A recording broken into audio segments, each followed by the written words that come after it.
Olá, estamos de volta com a discussão sobre atendimento escolar ao adolescente em conflito com a lei.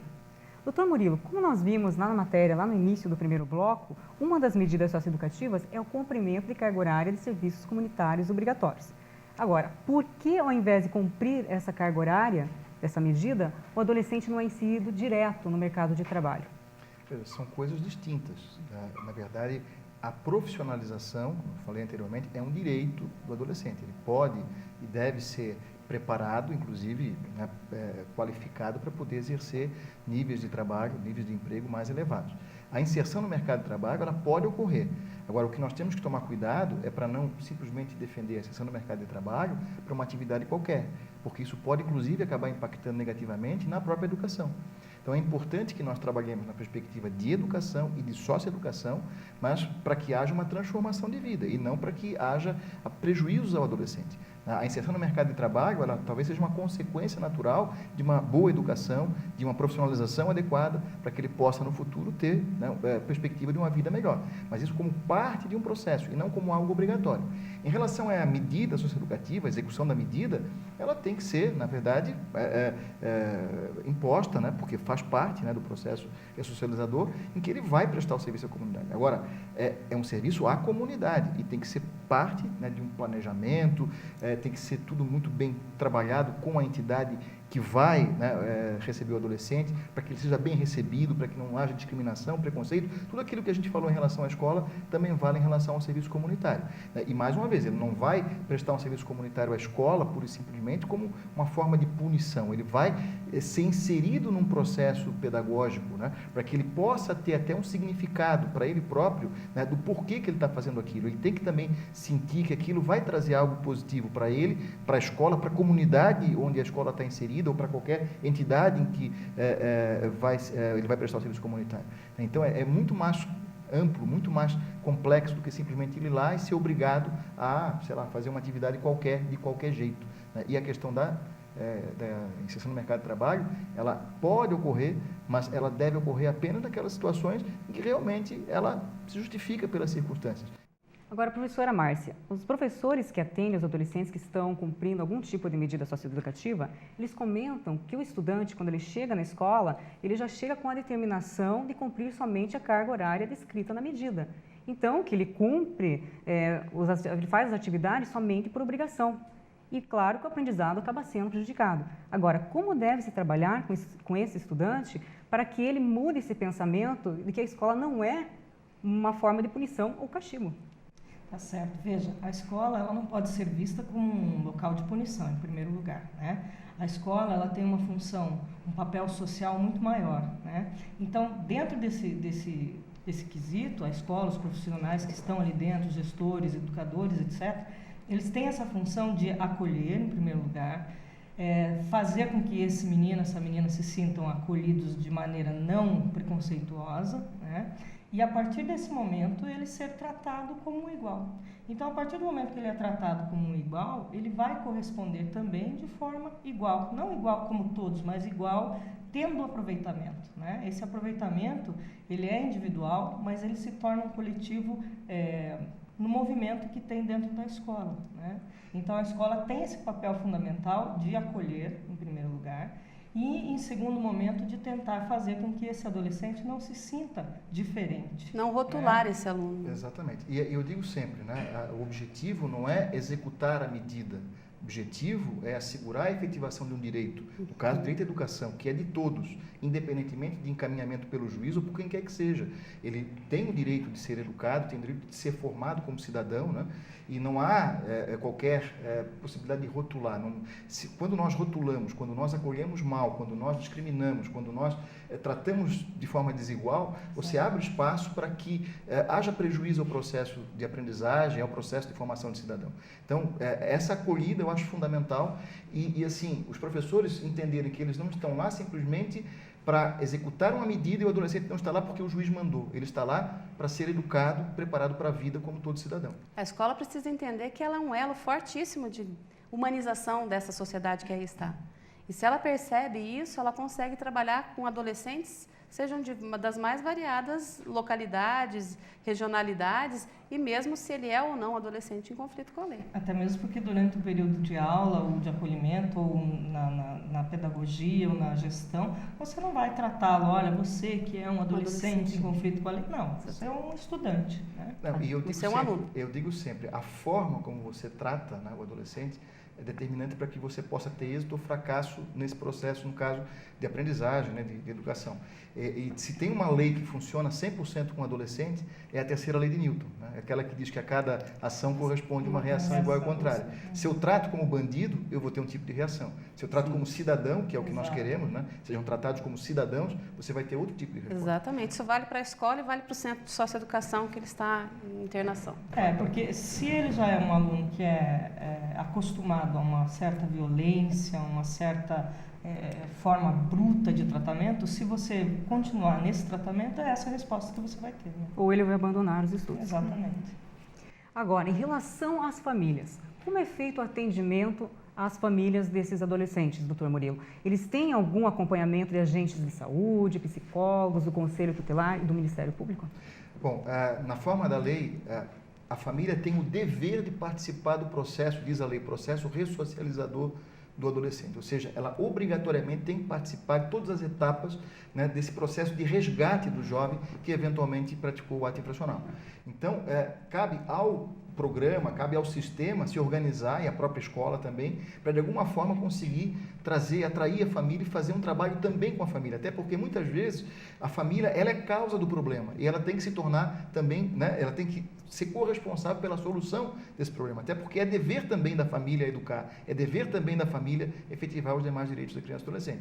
Agora, mais uma vez, a forma como vamos abordar a família, isso tem que ser bem planejado, até porque a gente vai encontrar em alguns casos resistência das famílias, incompreensão, eles não vão entender, muitos acham que matricular o filho já é o suficiente para cumprir o dever de educar, quando na verdade a educação é muito mais do que simplesmente matricular a criança e adolescente na escola. Agora, como que isso vai ser trabalhado? É um desafio para os pedagogos, para os profissionais de educação e também de outras áreas, né, que vão ter que desenvolver metodologias, né, fazer um planejamento específico para abordar especialmente aquelas famílias mais problemáticas, mais resistentes a essas abordagens. A família tem que participar, é um dever da família. Agora, como conquistar a família, fazer com que ela participe de maneira efetiva e positiva, protagonista, né? Isso é um grande desafio. E daí a importância de nós, né, termos profissionalismo nas abordagens, fazer um planejamento adequado, né, e, assim, conseguir desenvolver uma metodologia que atinja a todos, né, todos de acordo com as suas necessidades específicas. Esse planejamento,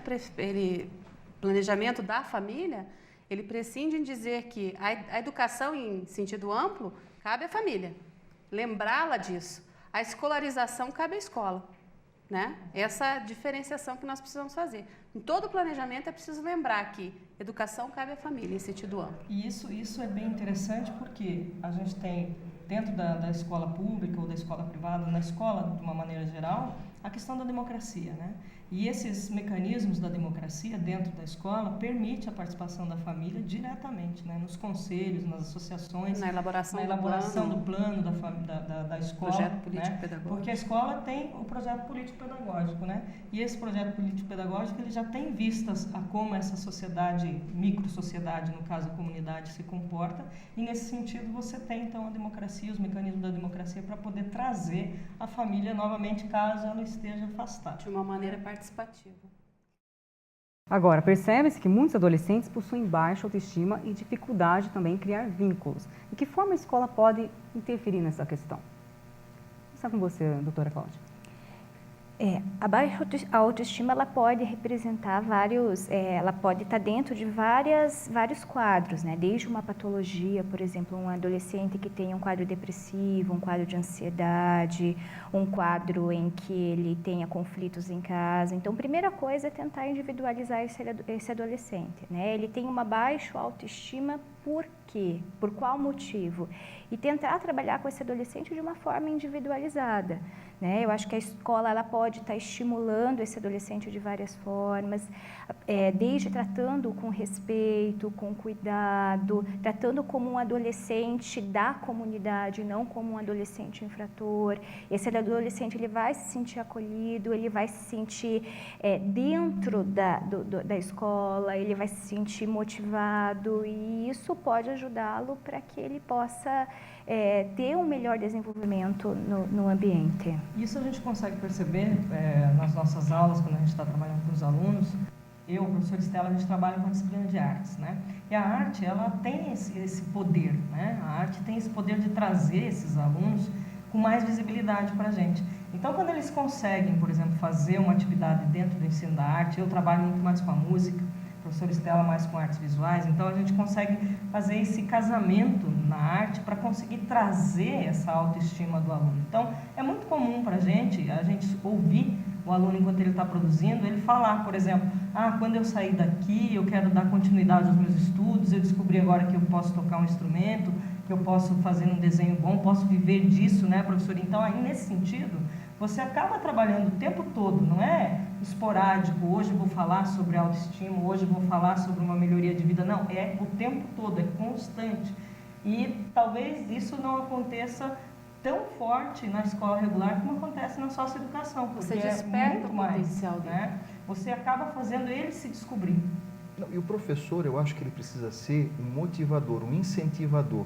Hoje em dia, o jovem tem acesso a todo tipo de informação, inclusive a desinformação.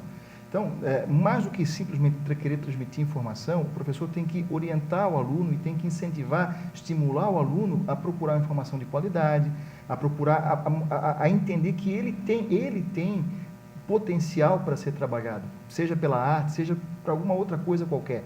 E a partir do momento que o jovem ele passa a ter amor próprio, né? A questão da baixa autoestima, o oposto seria o amor próprio, ele passa a confiar, acreditar nele próprio, acreditar que ele pode, né, ter uma outra trajetória de vida. Isso é o ponto de partida para que, de fato, a trajetória mude, né, e que ele deixe de infracionar e passe, né, a se tornar, né, alguém produtivo para a sociedade. E isso está muito voltado à questão da metodologia, de realmente resgatar esse potencial que ele tem. Todo mundo, independente de ser adolescente em conflito com a lei ou adolescente na rede pública estadual que não passou pelo sistema, ele é um universo particular. Essa questão de trabalhar a individualidade, você tem que trabalhar a individualidade. Resgatar a potencialidade, é mostrar para ele que ele é capaz. Muitas vezes nós pegamos alunos que não têm condição, ele tem medo de colocar, de se expressar. E aí a gente vai trabalhando com ele metodologicamente para que ele possa ter vontade e coragem de se expressar. A falta de confiança em si mesmo. Né? Exatamente.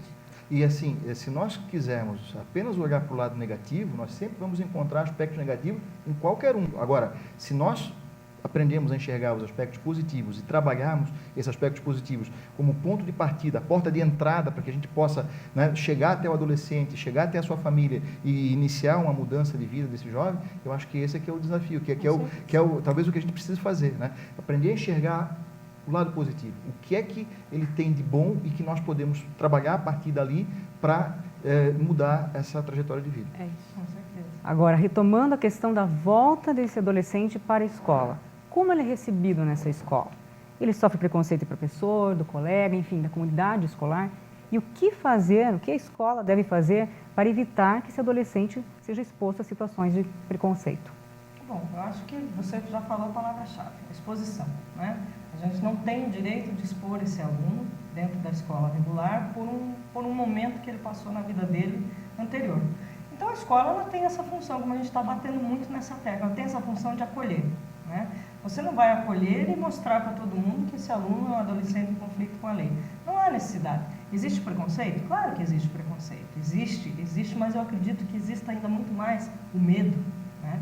Existe um medo por parte dos profissionais da educação, talvez, de trabalhar com esse aluno. Talvez também por ser uma questão de ausência de conhecimento nesse sentido. Como funciona, né? O que é? Eu, como trabalho nas duas áreas, inclusive na formação dos profissionais da educação, no curso de pedagogia, então eu consigo perceber que a maioria das pessoas desconhece o que é esse sistema todo, desconhece o que é socioeducação, desconhece o que são os atos infracionais. Tem até, às vezes, um discurso errôneo em relação ao Estatuto da Criança e do Adolescente, dizendo que esse estatuto veio para ajudar o adolescente a ter liberdades e cometer mais atos infracionais. Então, isso, na minha concepção, é a questão da falta do conhecimento. A partir do momento que você tem um gestor preparado, um pedagogo preparado, professores preparados através de formação continuada, se você tem essa equipe toda preparada, com certeza o aluno ele não vai ser exposto.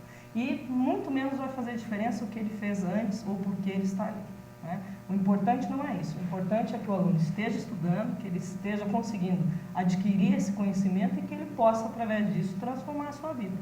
E quando a escola trabalha com a pessoa, independente de ter cometido um ato infracional, ela trabalha com esse universo. Ela consegue trabalhar com esse aluno e transitar normalmente pelo processo ensino-aprendizagem como qualquer outro adolescente, qualquer outro aluno. É só a gente pensar, por exemplo, nas pessoas com necessidades educativas especiais. Quanto tempo levou a escola para se adaptar a essa situação de ter as pessoas com necessidades educativas especiais nas suas classes regulares?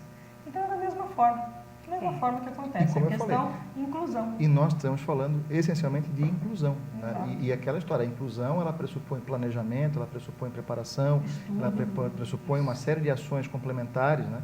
E eu acho que esse preconceito ele decorre da desinformação e também muitas vezes a escola se sente sozinha, se sente isolada, como se fosse apenas responsabilidade dela. E não é isso. Exato. Ela pode se isolar. Muitas vezes a gente vê escolas que se isolam, mas ela tem a quem recorrer, ela tem como buscar o suporte, ela tem como se inserir na rede, ela tem como chamar a rede para dar, né, o apoio que ela necessita. Né? Então, assim, se há essa desinformação e esse isolamento, isso é algo que nós temos que superar. Nós temos que, com o conhecimento, com a formação dos profissionais, romper essas barreiras psicológicas que existem até para receber bem esse jovem, seja ele de onde ele vier, qual for a sua origem, né, por quem quer que ele seja encaminhado, até porque ele pode se auto-encaminhar, ele teria o mesmo direito, né, teria o mesmo direito que qualquer um, e também para que a escola busque esse suporte na rede, se integre à rede, articule ações com a rede, porque é o que vai permitir que sejam superados eventuais problemas que ocorram dali para frente. Isso, e se esse adolescente ele não for bem recebido, ele vai sofrer de uma exclusão e com isso ele vai se identificar com a vida do bandido, com a vida da criminalidade e com isso toda a sociedade vai perder.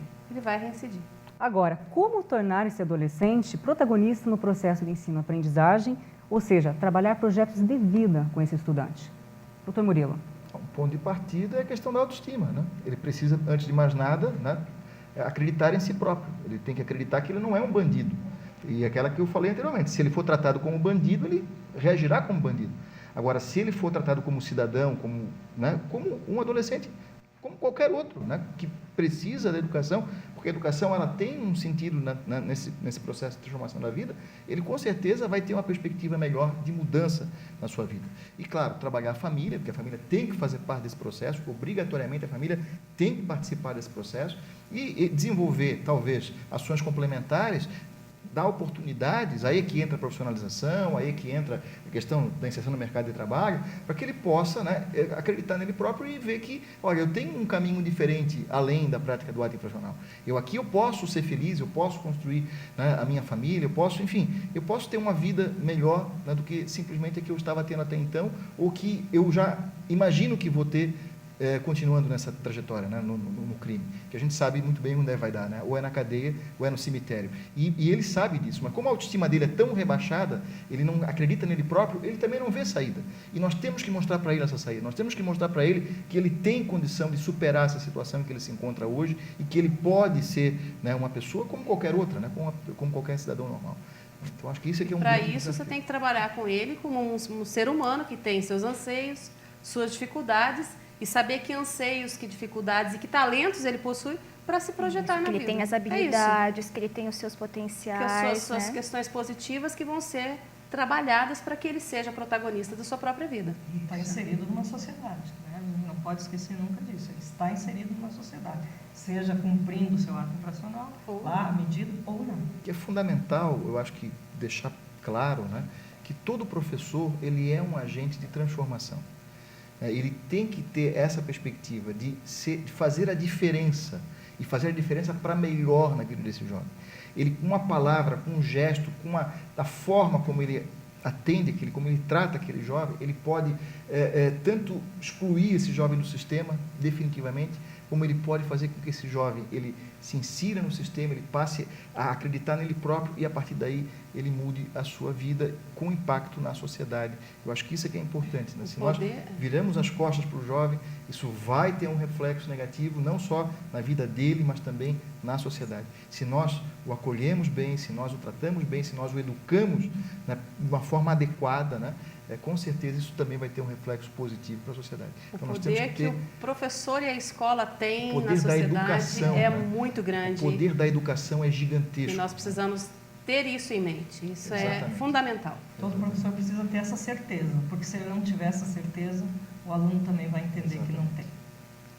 Ok, muito obrigada pela presença de vocês. Foi um prazer tê-los aqui no Educação em Debate. Obrigada pela sua companhia, um grande abraço e até o próximo programa. Tchau, tchau.